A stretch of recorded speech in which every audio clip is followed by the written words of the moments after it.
Tell us how you fit into the solution to Yeah, this we're set an of interesting problems. spot. At NCS, we're kind of actually a provider of data, and our insights are used very often in kind of the attribution world. But we also are kind of tapped a lot from advertisers themselves or from other ad sellers to do and answer questions for them around what they consider to be attribution as well. So we kind of heard it touched on a little bit this morning, but from what we see and kind of what's happening in the market, there's kind of an interesting, almost a bit of confusion as to what even that term attribution means. Everyone knows it's important, but everyone also kind of talks about it being sort of different for them.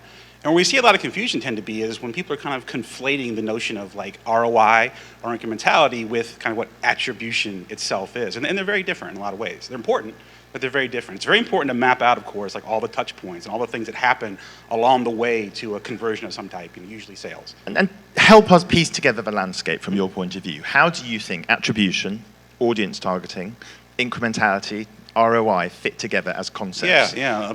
Let me go into the notion of kind of how the causality kind of sets apart from that, though, because it's important to kind of map out all those things for attribution. I understand kind of all touch points and those things that happen, but it's all correlative. It's not easy to say then this actually led to that. And we see advertisers a lot as they try to look across platforms, to try to understand how to invest, want to be able to isolate things and be able to say, okay, from an independent variable, what really led to my conversion, my sale, whatever it might be. And therefore, how can I use that to really improve for next time, or more importantly, ideally, optimize as kind of part of that as well. If you're not really focusing on causality, you kind of lose track of that. The digital world's figured that out, been able to do that for a long time. TV's kind of coming that way. So that's kind of the setup for the notion of the confusion, the stuff that we find ourselves talking with advertisers a lot kind of about with that.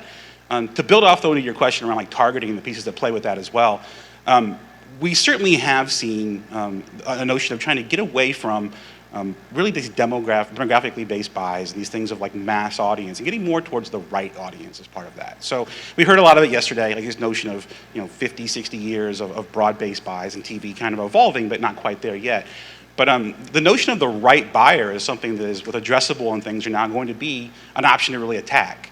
And what we've seen, at least in the CPG space where we operate, the right buyer is worth kind of that added cost, the added price as part of the CPM.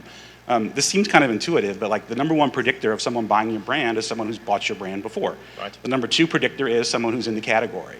The scale of that, though, is not always kind of really recognized in a lot of ways. Like our research shows that someone who's bought a brand in the past delivers about 27 times the incremental sales and value. That's someone that isn't in the category yet, or you're trying to bring into the category as part of that. So getting away from notions of like mass reach and getting to the right buyer and those sort of things to drive success in attribution models or drive success in causality is really where things are tending to move. So when you hear Tracy and Lisa talking about the drive towards some sort of standardization, what does that mean from your point of view? Can you see how that's going to practically happen? Yeah, it comes in a couple of different ways. I mean, one of them is, at the end of the day, it does kind of go into the notion of outcomes. I mean, we heard an example actually from you this morning around with attribution and kind of miles that happen. You have a lot of folks pointing to, I brought X, and I brought X, and I brought X, and those things don't all add up.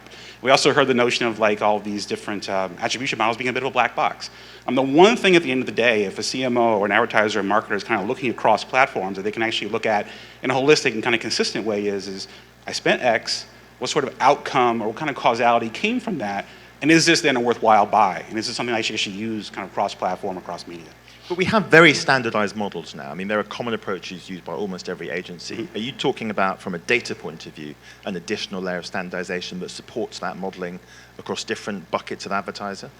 No, I'm actually saying at the end of the day, like the metric that kind of will allow for commonality. Right. I mean, the biggest challenge with all this sort of thing is that like there are more and more ways, to reach people and have an impact and actually reach out to people that are there.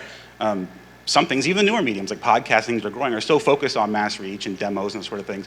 But at the end of the day, the question is being asked is typically like how much product moved as a function of this exact investment or this exact creative. And the ability to optimize and kind of measure against those are going to be very, very important.